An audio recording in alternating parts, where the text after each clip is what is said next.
महाराष्ट्र की सियासी हवा अब कुछ बदली बदली सी लग रही है। राजनीतिक गलियारों में चर्चा है कि महाराष्ट्र में कुछ बड़ा खेला होने वाला है। पवार फैमिली एक बार फिर साथ आने वाली है।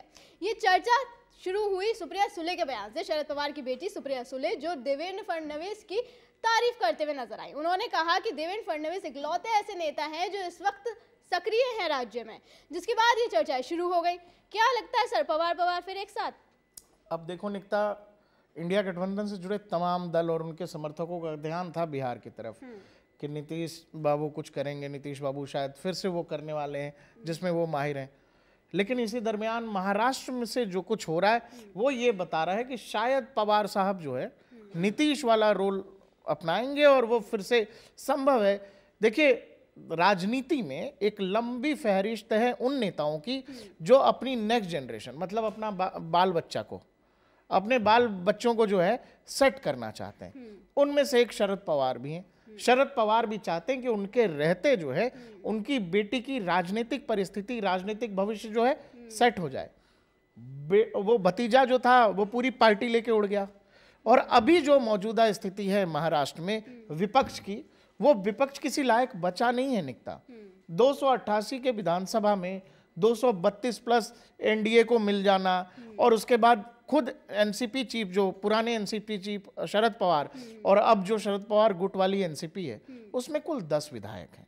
तो आपको ये समझना पड़ेगा कि जब कोई भी पॉलिटिकल पार्टी राज्य में या केंद्र में लंबे समय तक आपको अपोजिशन में ही बैठना है, तो आप एज अ लीडर मान सकते हो इस बात को कि चलिए जी हमको लड़ना है, हम रहेंगे। लेकिन आपके अंडर जो विधायक हैं वो नहीं मानेंगे।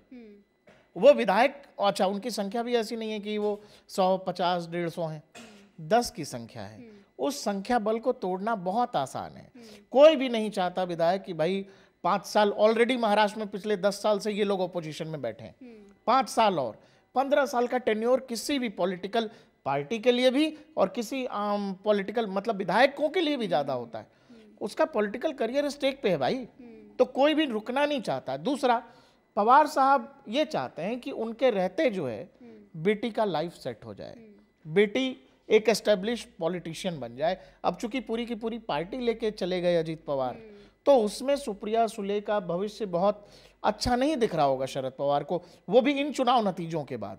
तो वो ये चाहते हैं और इस बात की चर्चा होने लगी है, क्योंकि जो आप कह रहे हो ना, सुप्रिया सुले अचानक से देवेंद्र फडणवीस की तारीफ कर रही हैं। अभी कुछ दिनों पहले उद्धव ठाकरे, आदित्य ठाकरे बाकायदा देवेंद्र फडणवीस से मिलने चले गए। संजय राउत तो उस मुलाकात का हिस्सा नहीं थे।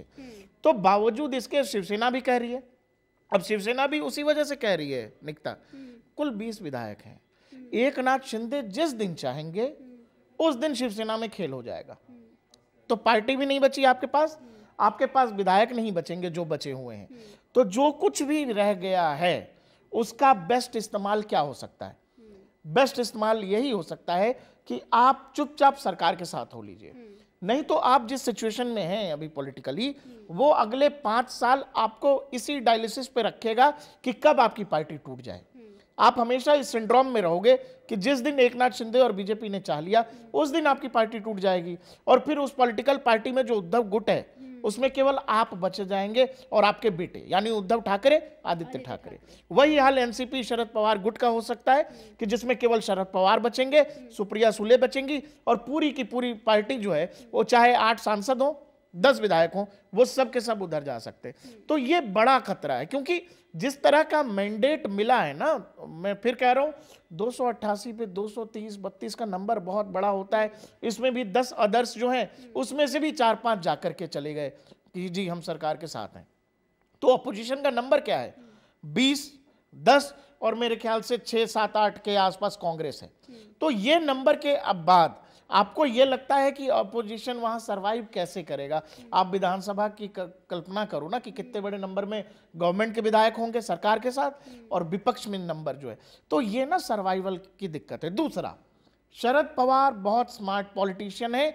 जब आप निजी हित की सोचोगे, शरद पवार को लेकर ही ये कहा जाता है, जब फर्स्ट टाइम अजीत पवार गए थे और अर्ली मॉर्निंग शपथ ग्रहण हो गया था, ओथ सेरेमनी हो गई थी देवेंद्र फडणवीस की, तो बताया गया कि वो शरद पवार की ही चाल थी।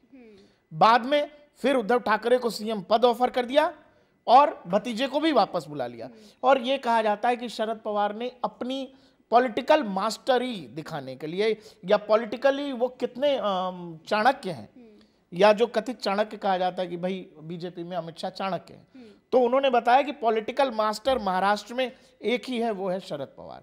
तो उन्होंने उस समय जो बहुत बड़ा पॉलिटिकल एम्बेरसमेंट था देवेंद्र फडणवीस के लिए, नरेंद्र मोदी के लिए, शाह के लिए, क्योंकि बाकायदा शरद पवार दिल्ली में नरेंद्र मोदी से मिल चुके थे, सारी चीजें तय हो गई थी, बावजूद इसके वो खेल हो गया। तो उसके बाद से बीजेपी, आपने देखा कि 2.5 साल तक बीजेपी चुपचाप रही।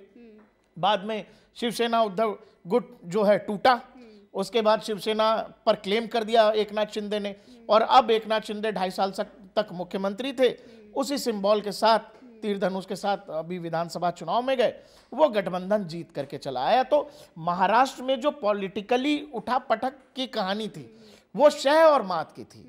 एक बार शरद पवार जीत गए थे, जब अजीत पवार मॉर्निंग में गए और शाम को वापस आ गए, और फिर किसी से कुछ कहा भी नहीं। वो बहुत बड़ा एम्बेरसमेंट था बीजेपी के लिए, और उसी दिन से मुझे लग रहा है कि बीजेपी के केंद्रीय नेतृत्व ने सोच लिया कि भाई इसका कुछ तो करना पड़ेगा। और शरद पवार ने जो कुछ किया उसका खामियाजा क्या भुगतना पड़ा? आपकी पार्टी टूट गई। जो उद्धव ठाकरे सीएम बनने की जिद ठाने बैठे रहे, उस उद्धव ठाकरे की पार्टी टूट गई। आप पॉलिटिकली महाराष्ट्र में आज कहां खड़े हैं? 10 विधायक की पार्टी होकर रह गए हैं। आपसे ज्यादा, आपसे 4 गुना ज्यादा विधायक जो हैं आपके भतीजे एनसीपी अजीत पवार के पास हैं, जो आपकी पार्टी तोड़ करके लेके चले गए। वही हाल उद्धव ठाकरे का है। उद्धव ठाकरे की पॉलिटिकली हैसियत क्या रह गई?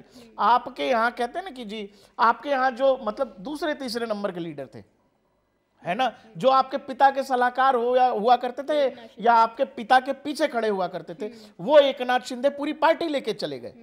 तो कहते हैं ना कि जब बाप बहुत अच्छा हो और वारिस अच्छी ना हो, तो फिर पूरी विरासत कोई लूट के चला जाता है। नहीं, अगर ये खेल हो जाता है कहीं ना कहीं, तो सुप्रिया सुले को केंद्रीय मंत्री बनाया जा सकता है, क्योंकि कहीं ना कहीं पूरा खेल ही शायद इस वजह से आप देखो, आपको इसके लिए नंबर्स भी देखने पड़ेंगे। जो एनडीए के नंबर्स हैं, बीजेपी के 240, उसके बाद तमाम समर्थकों के नंबर्स मिला के मुझे लग रहा है 292, 294।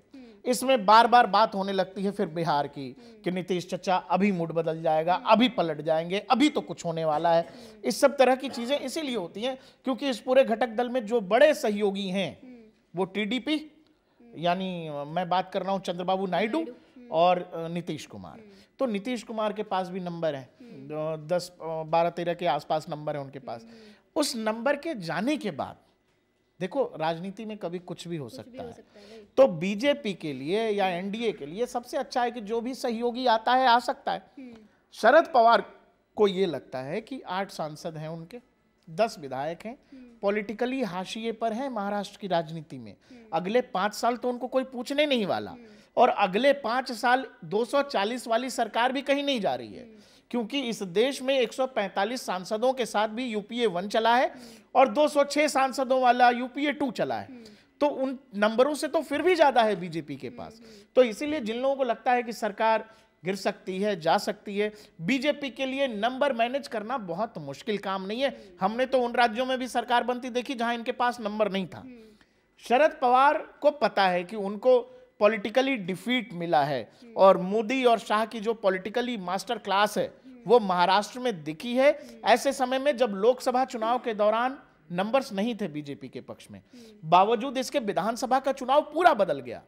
तो वो लोगों का मैंडेट है। और दूसरा, विपक्ष को एक और बात समझ आया, लोकतंत्र खत्म हो जाएगा, संविधान खत्म हो जाएगा, मोदी हिटलर है और सब कुछ देश में बर्बाद हो जाएगा। एक नैरेटिव जो फैलाया गया लोकसभा चुनाव के दौरान, जो महाराष्ट्र में लोगों ने ओन किया, या उत्तर प्रदेश में भी कह सकते हैं ये नैरेटिव चला, वो नैरेटिव बार बार नहीं चलेगा। जनता बार बार एक ही झूठ नहीं खरीदेगी। कहीं ना कहीं ऐसा भी लग रहा है कि जैसे विपक्ष का जो है कांग्रेस के नेतृत्व पर से विश्वास उठ गया है, क्योंकि हरियाणा में आप देखें, हरियाणा में कांग्रेस के नेतृत्व में चुनाव हुए थे, लेकिन वहां पे भी कांग्रेस को करारी हार मिली। फिर महाराष्ट्र में देख लीजिए, और उसके बाद ममता बनर्जी भी ऐसे बयान देती हुई नजर आई, उन्होंने भी अपनी इच्छा जाहिर करी इंडिया गठबंधन का नेतृत्व करने के लिए। सबसे बड़ी एम्बैरेसिंग चीज कांग्रेस के लिए ये है कि राहुल गांधी को जो कोर ग्रुप के मेंबर्स हैं उन लोगों ने बता दिया कि भाई साहब आप तो शेडो पीएम है, आपने 52 से 99 कर लिया, यही आपकी जीत है। और राहुल गांधी वैसे एटीट्यूड के साथ दिखने भी लगे, पॉलिटिकली बोलने भी लगे। बाद में जब महाराष्ट्र का हिसाब हुआ और हरियाणा में जो नतीजे आए, खुद उमर अब्दुल्ला ने क्या कुछ कह दिया उनको कश्मीर की जीत पर, कि कश्मीर में तो हम कांग्रेस हमारे लिए लाइबिलिटी हो गई, हमें कांग्रेस की जरूरत ही नहीं थी, सहयोगी भी भाव नहीं दे रहे हैं। और ऐसे में आपने कहा कि जी हम जीत गए, जनता हमारी बात सुन रही है, किसान युवा सब हमारे साथ हैं, तो हरियाणा में क्या हुआ, जीता हुआ चुनाव कैसे हार गए?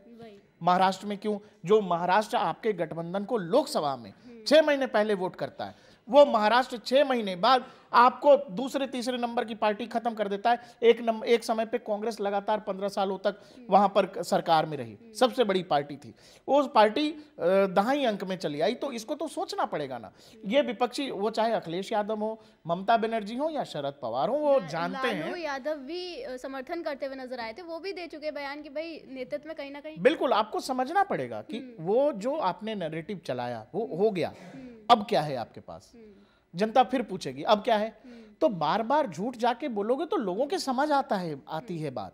ममता बनर्जी ने सीधा कह दिया हरियाणा चुनाव के बाद कि भाई देखो मैं तो तैयार हूं इंडिया गठबंधन के। और शरद पवार बहुत स्मार्ट पॉलिटिशियन, देखो देश में बहुत सारे ऐसे नेता हैं जिन्होंने पॉलिटिकली जो है पहले अपने परिवार का ही सोचा है कि पहले हम सेफ हो जाएं फिर हम देखते हैं। शरद पवार उस तरह की मतलब नाजुक स्थिति में है कि ऑलरेडी उनकी पार्टी जा चुकी है, पार्टी का सिंबल जा चुका है, वो बचे हैं, उनकी बेटी है, बहुत खुद स्वस्थ रहते नहीं हैं, तो उनको पता है कि बेटी का फ्यूचर कैसे सिक्योर करेंगे, कैसे बचाएंगे पॉलिटिकली। तो उनको नरेंद्र मोदी एक उम्मीद दिखाई दे रहे हैं, क्योंकि नरेंद्र मोदी अगले 10 साल तक तो पॉलिटिकली मुझे नहीं लग रहा है कि कोई चैलेंज कर रहा है। कि जो चैलेंज होना था, देखो तुमको पता है निकता, वो हो चुका 2024 में। और जब भी बीजेपी लड़खड़ाती है किसी भी चुनाव में, वो अगली बार बहुत ताकत से निकल के आते हैं। वो हमने हरियाणा में भी देखा है, महाराष्ट्र में भी देखा, वो पूरा का पूरा उपचुनाव में भी देखा, पूरा देखो। इसीलिए मैं कह रहा हूँ कि वो सीखते बहुत जल्दी हैं, कोर्स करेक्शन बहुत